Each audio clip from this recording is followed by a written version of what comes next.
When Donald Trump accepted the GOP nomination back in 2016, he famously declared, "I alone can fix it." And as he closes out the second year of his presidency, Trump is increasingly alone in the White House, acting on his own instincts. But the system he promised to fix is closing in on him. The Washington Post notes this morning, nearly every organization the president has led in the past decade is now under investigation. His business, his foundation, his campaign, his inaugural, his White House face lawsuits, criminal investigations, and in just a few weeks, intense congressional oversight. So many of his closest friends and associates now cooperating with those prosecutors. None more outspoken than Trump's former fixer, Michael Cohen. Fresh off his sentencing to 3 years in prison on Wednesday, Cohen told me that the campaign finance felonies he committed were ordered by Donald Trump. He's saying very clearly that he never directed you to do anything wrong. Is that true?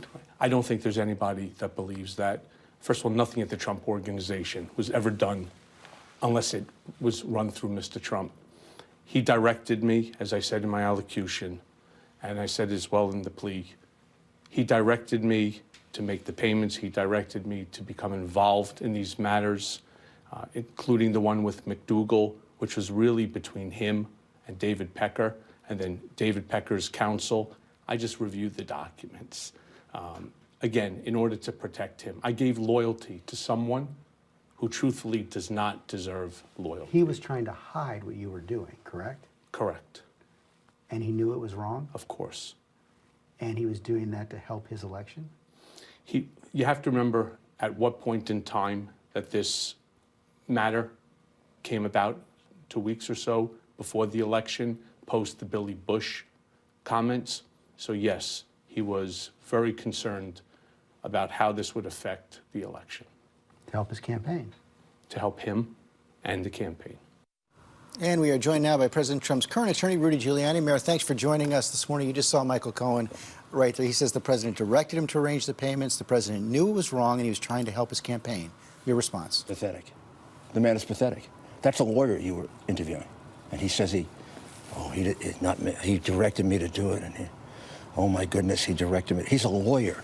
He's the guy you depend on to determine whether or not you should do it this way or that way. Whether you're Donald Trump or you're me or you, I have lawyers. But he's saying the president knew it was wrong and directed him to do it anyway. Well, the president says that's false.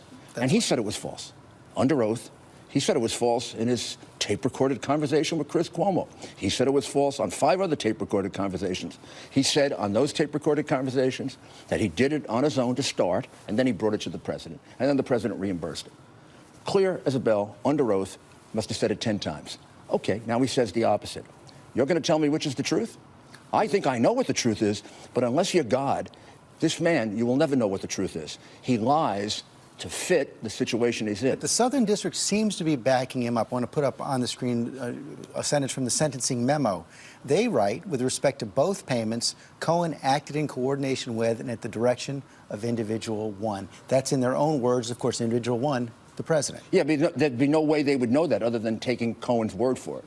I mean, the conversations they had, even that tape-recorded conversation that we listened to, is just the two of them. But they wouldn't write that if they didn't have corroborating evidence, would they? They don't have corroborating evidence. I'm sorry, they don't have corroborating evidence. Plus, they didn't let Cohen plead guilty to a conspiracy. I ran that office. I know what they do.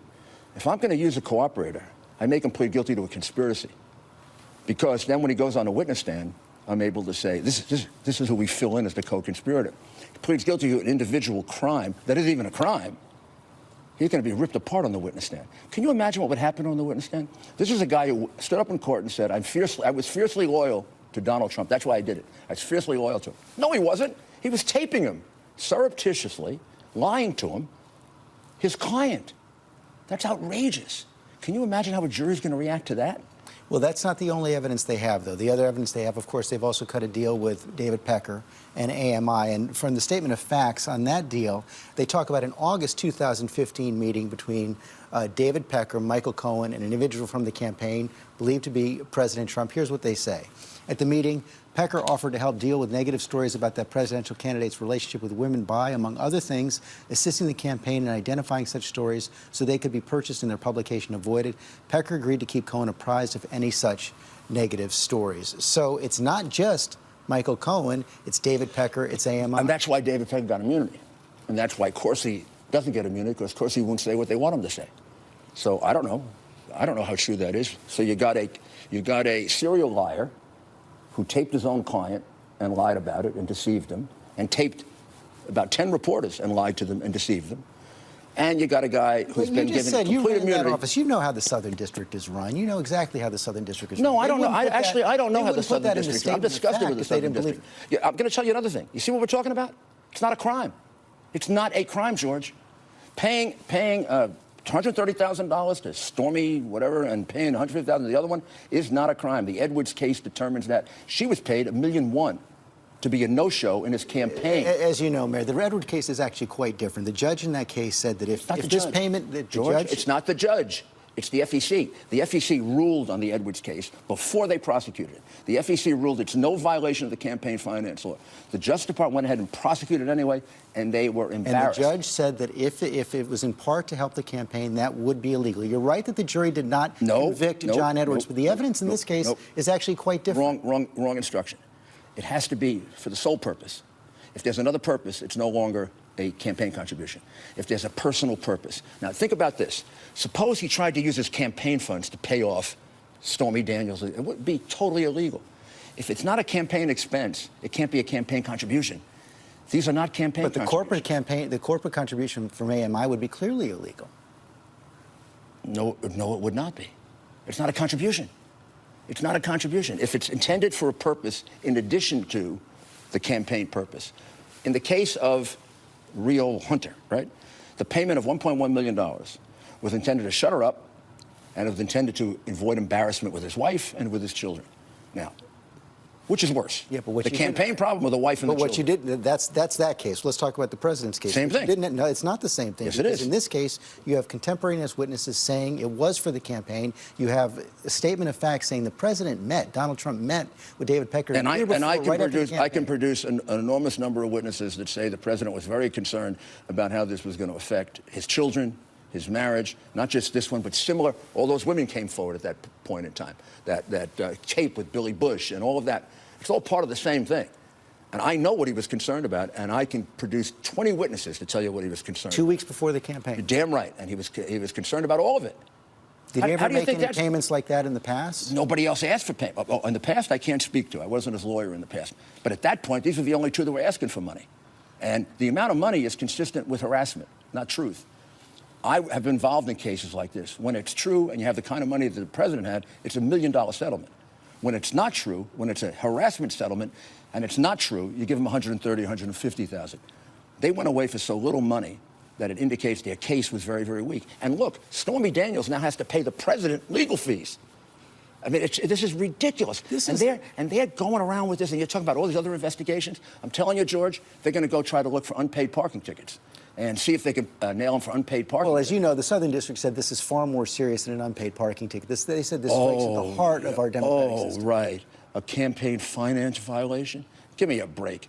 Obama paid, what, $2 million in fines for campaign finance? This is a $300 payment. How come Obama was Those were treated the same reporting way? violations, as you know. But why do No, they weren't. They were so much false. trouble with No, they were not reporting violations. He has people who donated to him that don't exist. They do not exist. They're not human beings. Here's the question I have for you. Why do you have so much trouble with the Southern District here? The Southern District's being run, this case being run by Robert Khuzami, a Republican appointed by the Trump administration, spoke at the Republican Convention in 2004. His interpretation of the campaign finance law is completely erroneous.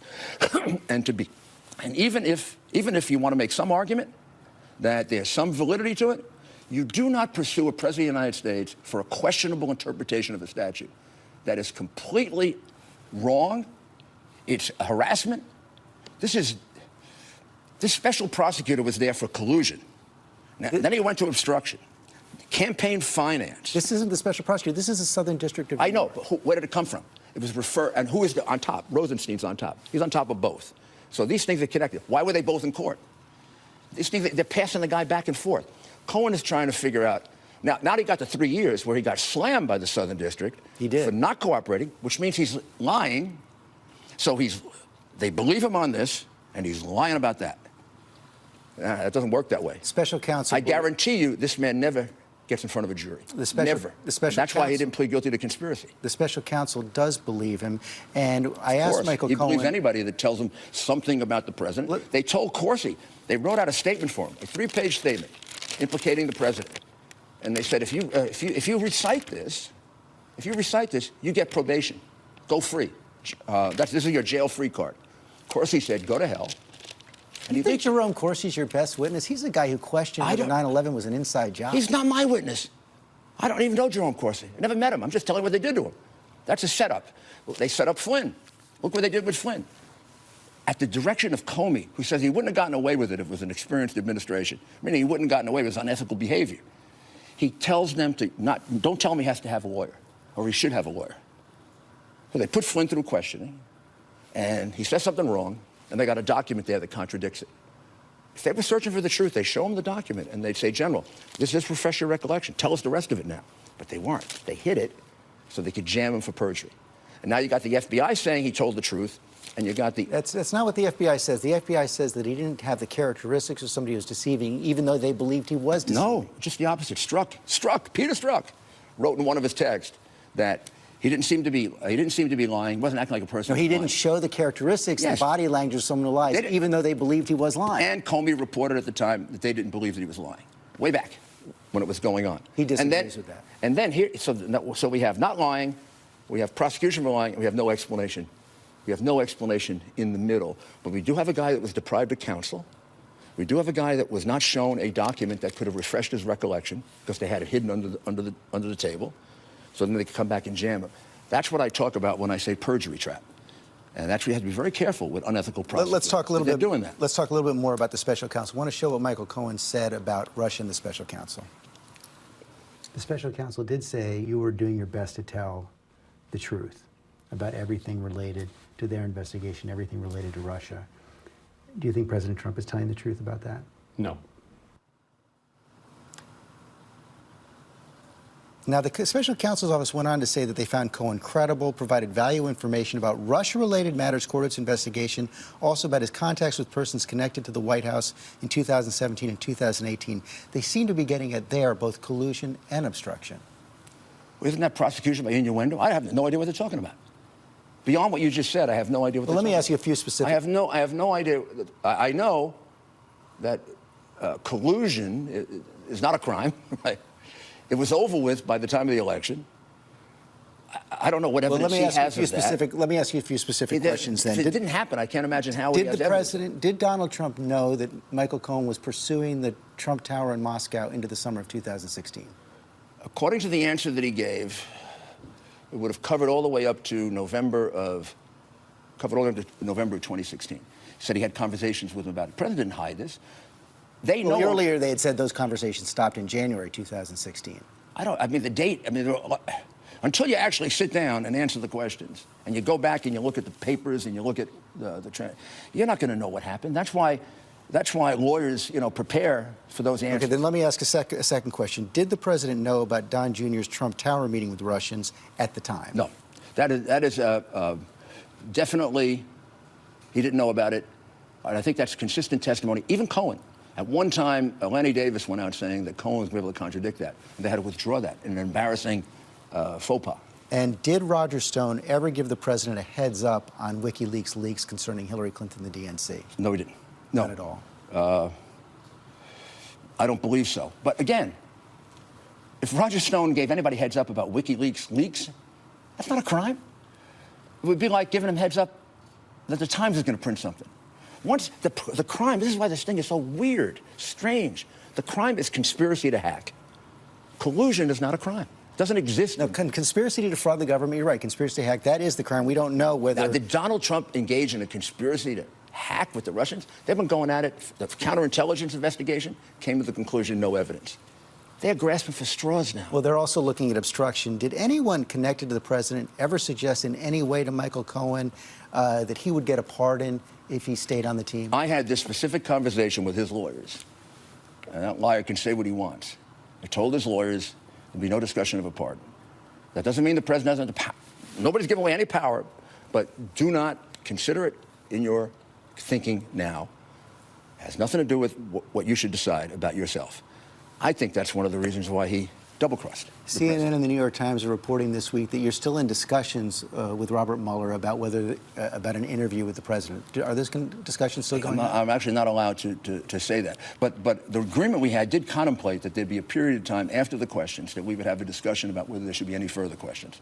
So I'm not saying we are or we aren't, but that's in the agreement. And President Trump isn't that secret person who was discussed in court on Friday? No, absolutely not. So he has not received a subpoena? If he is, then we got some outrageous violation of legal ethics. We got to be served with papers. If they're now, we might be under seal, but we're not. We're not under seal on anything. So is it still possible the president's going to talk to Robert Mueller?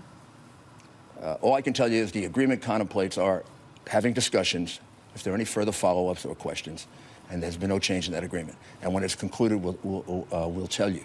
I have to say, quite honestly, watching some of the things they're doing, like letting Cohen get up and say he was fiercely loyal to Donald Trump, even though at the very time he was fiercely loyal to him, he was taping him and lying to him, something a lawyer never does. He was never fiercely loyal to Donald Trump. He's fiercely loyal to him, to himself. And he was in the past. No, I have a client, I'm fiercely loyal to him, and I tape him, and I hide it, and I don't tell him. That's not fiercely loyal. That's called fiercely disloyal. Just the opposite. It shows all I'm thinking about is me, my own skin. And Southern District says you can get out of jail if you do this. He's got 3 years now. There's a real motivation to sing like crazy. He's got to do a lot of singing to get out of the 3 years. And he will say whatever he has to say. He's changed his story 4 or 5 times. So is the president. President's not under oath. And the president is trying to do the best he can to remember what happened back at a time when he was the busiest man in the world. And I was with him most of that time. I can't remember a lot of the stuff that goes on there. Final question. But boy, if it's same way I go under oath, then I really think about it. And I really say, I can't remember that. I was wrong about who was with me on September 11th. I always thought the fire commissioner was with me in the building we were trapped in. Turns out later, Tommy Von Essen told me, I met you after. That happens when you're in the middle of difficult events. You know that from I do know that from my time in in the White House. Final question. Mueller almost done? He is done. I don't know what else. I told you, no. The only thing left are parking tickets and jaywalking. Mayor Giuliani, thanks for your time this morning. Bye. Hi, everyone. George Stephanopoulos here. Thanks for checking out the ABC News YouTube channel. If you'd like to get more videos, show highlights, and watch live event coverage, click on the right over here to subscribe to our channel. And don't forget to download the ABC News app for breaking news alerts. Thanks for watching.